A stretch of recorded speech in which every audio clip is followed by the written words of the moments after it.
بسم اللہ الرحمن الرحیم۔ السلام علیکم۔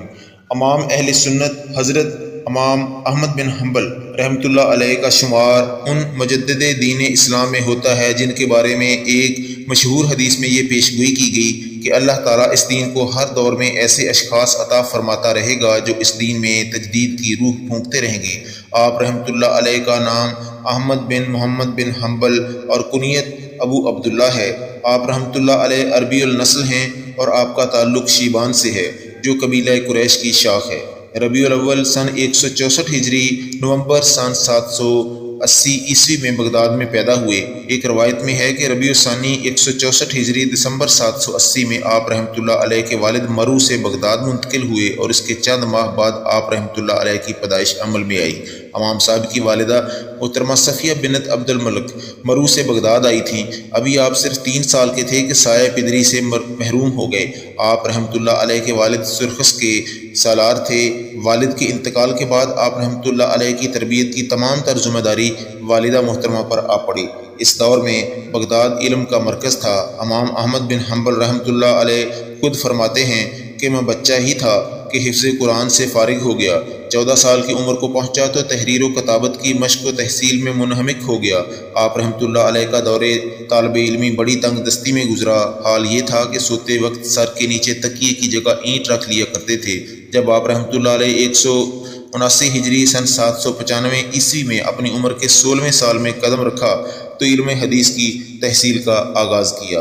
آپ رحمۃ اللہ علیہ فرماتے ہیں حدیث کا پہلا سبق میں نے امام ابو یوسف رحمۃ اللہ علیہ سے حاصل کیا۔ امام ابو یوسف رحمۃ اللہ علیہ سے 3 سال تک فقہ اور حدیث کا علم حاصل کرتے رہے۔ اس دوران امام محمد رحمۃ اللہ علیہ سے بھی استفادہ کیا۔ اس کے بعد 4 سال تک بغداد میں امام میثم بن بشیر بن ابو حازم رحمۃ اللہ علیہ سے علم حاصل کرتے رہے۔ آپ نے حصول علم کے لیے طویل سفر کیے۔ راستے میں زیادہ راہ ختم ہو گیا تو محنت مزدوری کی۔ آپ رحمۃ اللہ علیہ یمن اور شام گئے۔ 186 ہجری میں بصرہ اور 187 ہجری میں حجاز تشریف لے گئے۔ اس سفر میں حضرت امام شافعی رحمۃ اللہ علیہ سے ملاقات ہوئی۔ دوسرے بغداد میں ملے اور امام شافعی رحمۃ اللہ علیہ سے علم حاصل کیا۔ پھر امام شافعی رحمۃ اللہ علیہ جب تک بغداد میں رہے آپ ان سے جدا نہ ہوئے۔ امام شافعی رحمۃ اللہ علیہ کو بھی آپ رحمۃ اللہ علیہ سے بہت محبت تھی اور وہ آپ کے تقوی کی تعریف فرمایا کرتے تھے۔ امام احمد رحمۃ اللہ علیہ نے تحصیل حدیث کے لیے جو سفر کیے ان کے نتیجے میں آپ کو لاکھوں احادیث حفظ ہو گئیں۔ امام احمد بن حنبل رحمۃ اللہ علیہ کے اساتذہ کی تعداد 100 سے زائد ہے۔ 40 سال کی عمر کو پہنچے تو آپ رحمۃ اللہ علیہ نے بغداد کی جامع مسجد میں باقاعدہ حلقہ درس قائم کیا۔ آپ رحمۃ اللہ علیہ کی مجلس درس عام طور پر نماز عصر کے بعد منعقد ہوتی تھی۔ نہایت بابکار مجلس ہوتی تھی۔ آپ رحمۃ اللہ علیہ کے درس میں سامعین کی تعداد 5-5 ہزار تک ہوتی تھی جن میں 500 صرف لکھنے والے ہوا کرتے تھے۔ امام احمد بن حنبل رحمۃ اللہ علیہ کے شاگردوں میں امام بخاری، امام مسلم، امام ابو داود، امام ترمذی، حافظ ابو ذرہ رحمۃ اللہ علیہ جیسے عظیم المرتبت محدثین شامل ہیں۔ امام صاحب رحمۃ اللہ علیہ کا عظیم علمی کارنامہ مسند احمد کی تالیف ہے جو 30,000 احادیث پر مشتمل ہے۔ آپ رحمۃ اللہ علیہ نے دیگر کئی کتابیں بھی تصانیف فرمائیں۔ امام شافعی رحمۃ اللہ علیہ فرماتے ہیں امام احمد رحمۃ اللہ علیہ 8 علوم میں بے نظیر عالم فاضل سمجھے جاتے تھے۔ ان میں قرآن پاک، حدیث، فقہ اور لغت شامل ہیں۔ آپ رحمۃ اللہ علیہ کے بیان کردہ فقہی مسائل پر مسلمانوں کی ایک بڑی تعداد عمل پیرا ہے۔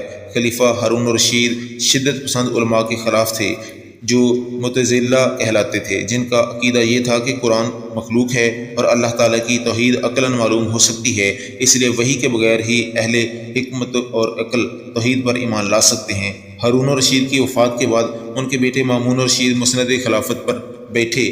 مامون معتزلہ سے متاثر تھے، چنانچہ معتزلہ ان پر چھا گئے۔ انہوں نے قرآن پاک کے مخلوق ہونے کا دعویٰ کیا۔ یہاں سے امام احمد بن حنبل رحمۃ اللہ علیہ کے دور ابتلا کا آغاز ہوتا ہے جو کم و بیش 14 سال کے طویل عرصے پر محیط ہے۔ امام صاحب رحمۃ اللہ علیہ نے محسوس کیا کہ کتاب و سنت کے خلاف غلط عقیدے کو عام کیا جا رہا ہے۔ اگر مسلمانوں کو درست عقائد کی تعلیم نہ دی گئی تو امت مسلمہ بڑے حلقے کے گمراہ ہو جانے کا اندیشہ ہے اور اس طرح صحیح کو غلط سے الگ کر کے پیش نہ کرنے کی ذمہ داری علماء پر عائد کی گئی۔ خلق قرآن کا مسئلہ اٹھانے والوں کا کہنا یہ تھا کہ قرآن کریم اللہ کی دیگر مخلوقات میں سے ایک مخلوق ہے، جبکہ امام صاحب رحمۃ اللہ علیہ واضح کیا کہ قرآن کریم اللہ کا علم ہے اور اس کی ایک صفت ہے۔ چنانچہ آپ رحمۃ اللہ علیہ خلق قرآن کے غلط عقیدے کے خلاف اٹھ کھڑے ہوئے۔ آپ کی یہ جسارت اس وقت کے حکمرانوں اور ان کے گرد جمع مصاحبین کو سخت ناگوار گزری، اس لیے آپ رحمۃ اللہ علیہ پر مصائب اور مظالم کے دروازے کھل گئے۔ مامون الرشید اپنے زندگی کے آخری ایام میں رومیوں کے خلاف لڑنے کے لیے بغداد سے روانہ ہوا تو انہوں نے بغداد کے گورنر اسحاق بن ابراہیم کو پیغام بھجوایا کہ تمام لوگوں کو خلق قرآن کے مسئلے کی دعوت دی جائے۔ گورنر نے تمام علماء آئمہ حدیث کو جمع کیا اور انہیں خلق قرآن کے مسئلے پر قائل کرنے کی کوشش کی، لیکن سب نے اپنے عقیدے پر لبیک کہنے سے انکار کر دیا۔ مامون کو خبر ملی تو انہوں نے حکم دیا کہ امام احمد رحمۃ اللہ علیہ بن حنبل اور امام محمد بن نوح رحمۃ اللہ علیہ کو بیڑیاں پہنا کر عدالت میں پیش کیا جائے۔ حکم کی تعمیل کی گئی۔ راستے میں امام محمد بن نوح رحمۃ اللہ علیہ آنا کے مقام پر رب سے جا ملے۔ امام احمد بن حنبل رحمۃ اللہ علیہ نے ان کی نماز جنازہ ادا کی اور سفر جاری رکھا۔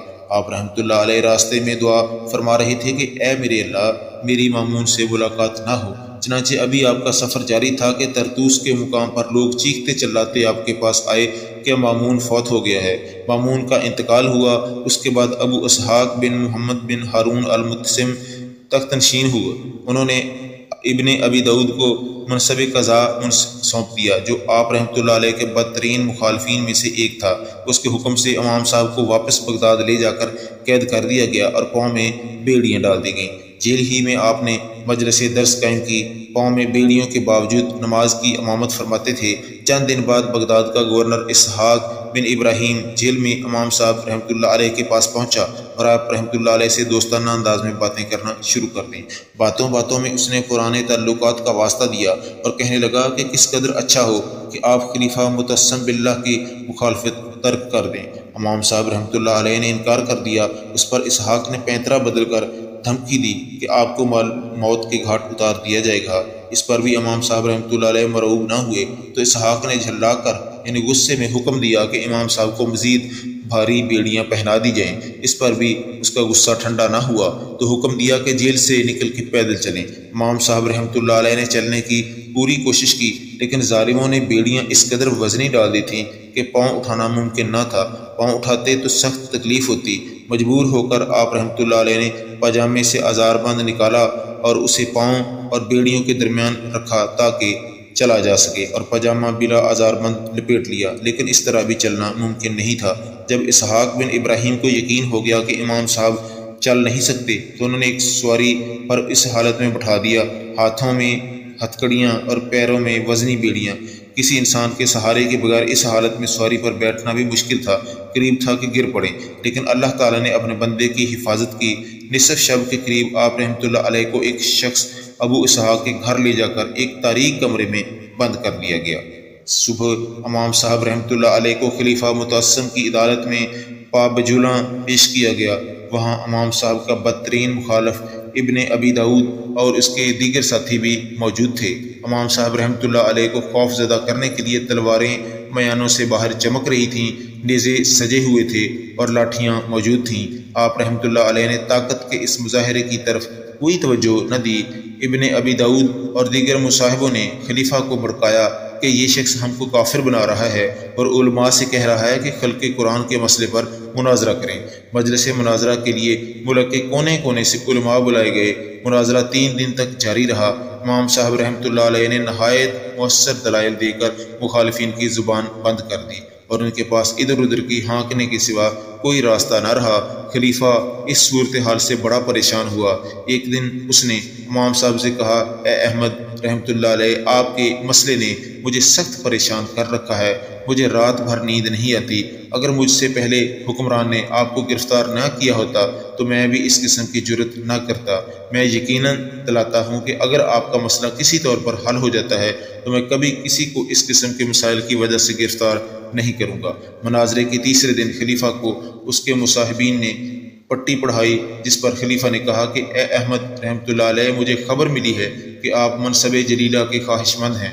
اگر آپ میری بات مان جائیں تو نہ صرف آپ کا شاہانہ استقبال ہوگا بلکہ سرکاری ملازمین میں بھی آپ کے دائیں بائیں ہوں گے، آپ کو اچھے منصب پر فائز کر دیا جائے گا۔ آپ کی عظمت شان کے قصائد کہے جائیں گے اور آپ کی تشہیر کے لیے سرکاری ذرائع اختیار کیے جائیں گے۔ امام صاحب رحمۃ اللہ علیہ جواب میں فرمایا، اے خلیفہ، ہمارے سامنے قرآن پاک اور رسول اللہ صلی اللہ علیہ وآلہ وسلم کی بیان کردہ صحیح احادیث کا ذخیرہ موجود ہے۔ اگر آپ اپنا موقف ان کی روشنی میں واضح کر دیں تو مجھے آپ کا موقف اختیار کرنے میں کوئی ہچکچاہٹ نہ ہوگی۔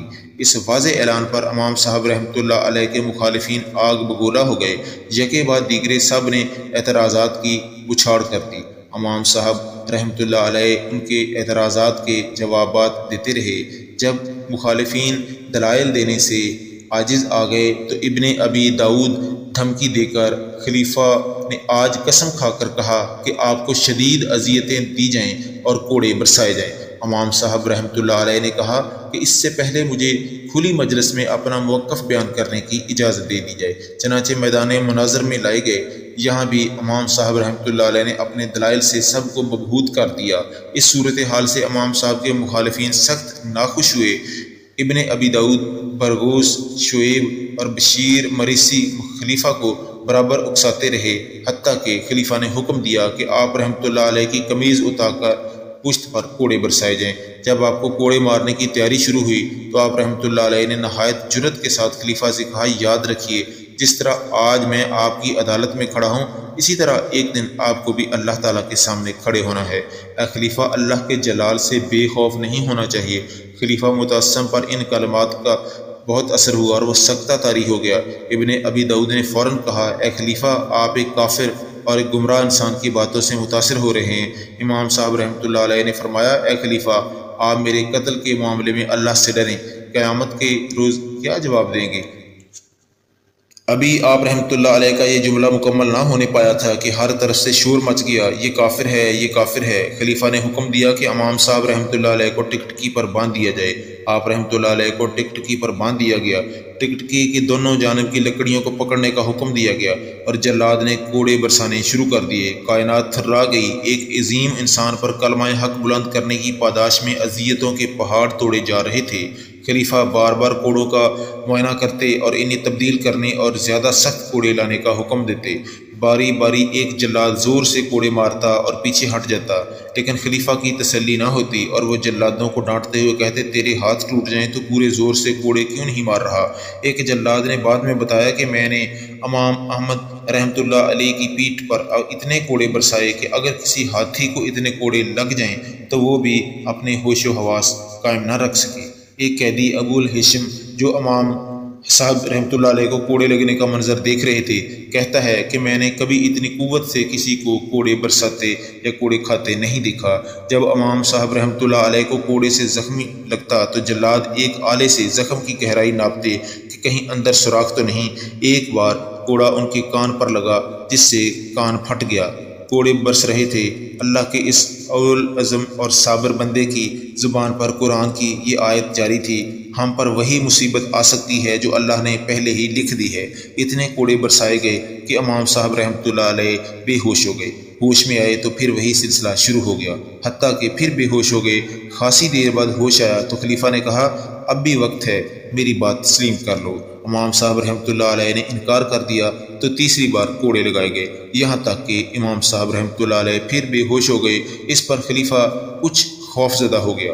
اس نے کوڑوں کا سلسلہ بند کروایا اور ابن ابی داؤد کے اصرار کے باوجود امام صاحب رحمۃ اللہ علیہ کو رہا کرنے کا حکم دے دیا۔ اب رحمۃ اللہ علیہ کو بغداد کے گورنر کی خاص سواری پر گھر بھیج دیا گیا۔ سواری پر نہایت تکلیف کے عالم میں تھے۔ سواری سے اتارنے والوں کا بیان ہے کہ جب آپ ہاتھ امام صاحب رحمۃ اللہ علیہ کے جسم کے اس حصے کو لگتا جہاں کوڑے برستے رہے تو وہ سخت تکلیف محسوس کرتے۔ بالآخر وہ سہارا لے کر اترے۔ کمر چونکہ شدید زخمی تھی اس لیے منہ کے بل لیٹ گئے۔ علاج کا سلسلہ شروع ہوا۔ جسم کا جو حصہ کوڑوں کی ضربات سے بے حس ہو چکا تھا اسے کاٹ کر پھینک دیا گیا۔ بالآخر زخم مندمل ہوئے، البتہ ہاتھ اور دونوں انگوٹھے کام نہیں کر رہے تھے۔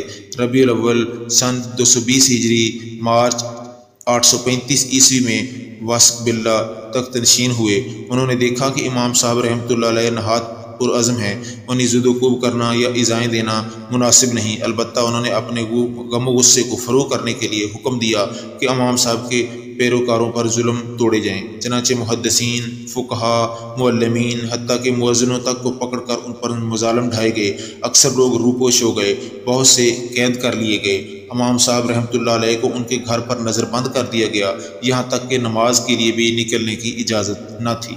واسق کی وفات یعنی 232 ہجری تک آپ کا یہ دور ابتلا جاری رہا۔ ذی الحج سن 232 ہجری جولائی سن 848 میں متوکل خلیفہ بنے۔ وہ عقائد کے اعتبار سے مامون، متسم اور واسق سے مختلف تھے اور قرآن پاک کو مخلوق تسلیم کرنے والوں کو شدید لعن طعن کرتے تھے۔ ان کے دور میں صورتحال بدل گئی، لیکن یہ امام صاحب رحمۃ اللہ علیہ کے لیے آزمائشوں کے ایک نئے دور کا آغاز تھا۔ آپ رحمۃ اللہ علیہ کے قدموں میں مال و دولت کے ڈھیر لگ جانے لگے، اعلیٰ عہدوں کی پیشکشیں ہونے لگیں، رہائش کے لیے آرام دہ اور خوشنما محل پیش کیے جانے لگے، لیکن مرد درویش صفت نے اس سامان تعیش کی جانب ایک نگاہ غلط انداز بھی نہ ڈالی۔ امام صاحب رحمۃ اللہ علیہ کے صاحبزادے عبداللہ بیان کرتے ہیں کہ متوکل نے والد محترم کو پیغام بھیجا کہ میں آپ کے دیدار کا متمنی ہوں اور آپ کی دعاؤں کا تبرک چاہتا ہوں، آپ قدم رنجا فرمائیں۔ چنانچہ ہم وہاں پہنچے، خلیفہ نے ہماری رہائش کے لیے ایک بہترین محل کا انتخاب کیا۔ امام صاحب رحمۃ اللہ علیہ محل میں داخل ہوئے تو متوکل نے اپنی والدہ سے کہا۔ امام صاحب رحمۃ اللہ علیہ کے محل میں داخل ہوتے ہی محل بقع نور بن گیا۔ کہاں تو کئی سال تک یہاں عالم تھا کہ امام احمد رحمۃ اللہ علیہ بن حنبل پر کوڑے برس رہے تھے، انہیں قید و بند کی صعوبتیں جھیلنا پڑ رہی تھی اور ان پر مظالم ڈھائے جا رہے تھے، اور کہاں اب یہ دور کے خلیفہ بہت سا مال و دولت لیے مؤدب کھڑے ہیں کہ حضرت قبول فرمائیں تو عزت افزائی ہو۔ پھر چشم فلک نے یہ نظارہ بھی دیکھا کہ عظیمت کا پیکر وہ شخص جس نے برہنہ پشت پر کوڑوں کی مار نہایت صبر و استقامت کے ساتھ جھیل لی تھی، خلیفہ کے ہاتھوں میں فاخرانہ لباس اور مال و زر دیکھ کر رو پڑتا ہے اور کہتا ہے کہ 60 سال تک تو میں اس ابتلا سے محفوظ رہا، اب عمر کے آخری حصے میں اس فتنہ سے دو چار ہونا پڑ رہا ہے۔ بعد میں متوکل نے آپ رحمۃ اللہ علیہ کی خدمت میں بہت سا مال و دولت بھیجا۔ پہلے تو آپ رحمۃ اللہ علیہ نے انکار کیا، لیکن لوگوں کے اصرار پر لے کر تمام کا تمام مستحق افراد میں تقسیم کر دیا۔ اب حال یہ تھا کہ خلیفہ متوکل آپ رحمۃ اللہ علیہ کے مشورے کے بغیر نہ کسی کو معزول کرتے تھے نہ کسی کو منصب سونپتے تھے۔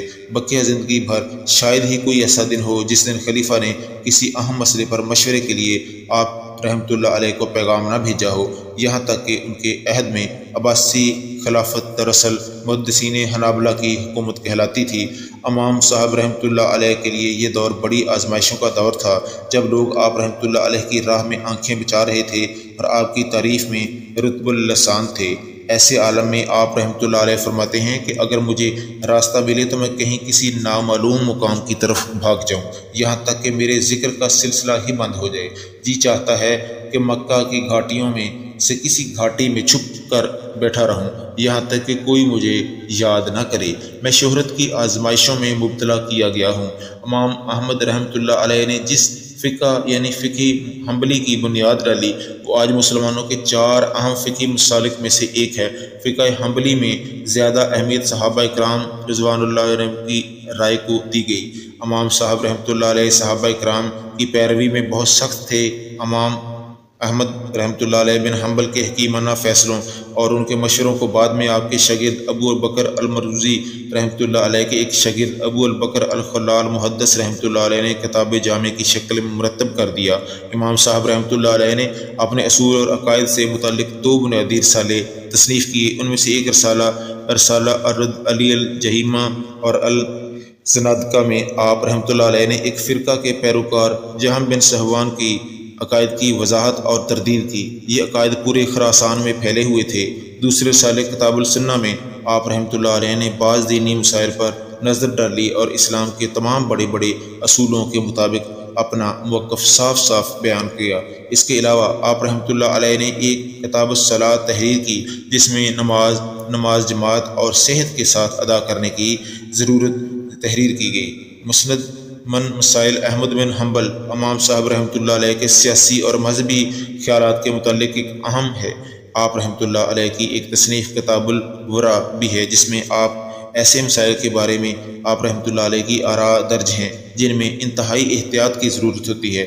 فقہائے حنابلہ کی ایک خصوصیت یہ ہے کہ انہوں نے ہر دور میں اجتہاد کا دروازہ کھلا رکھا تاکہ فقہی مسائل کی ترتیب اور تدوین کا عمل جامد ہو کر نہ رہ جائے، بلکہ وقت اور حالات کے تقاضوں کے مطابق قرآن و حدیث کی روشنی میں فقہی مسائل ترتیب دیے جاتے رہیں۔ علم حدیث کے دائرے میں امام صاحب رحمۃ اللہ علیہ مستقل مجتہد کہے جا سکتے ہیں۔ امام ابن تیمیہ رحمۃ اللہ علیہ فرماتے ہیں کہ امام احمد بن حنبل رحمۃ اللہ علیہ کو اپنے شیوخ سے حدیث و اخبار کا جو انبار ملا تھا اس میں سے آپ رحمۃ اللہ علیہ نے اپنے مسلک خود قائم کیا۔ امام احمد رحمۃ اللہ علیہ بن حنبل 77 سال کی عمر میں بیمار پڑ گئے اور 9 دن تک بیمار رہے۔ عیادت کرنے والوں کا ہجوم کا یہ حال تھا کہ بازار میں خرید و فروخت دشوار ہو گئی۔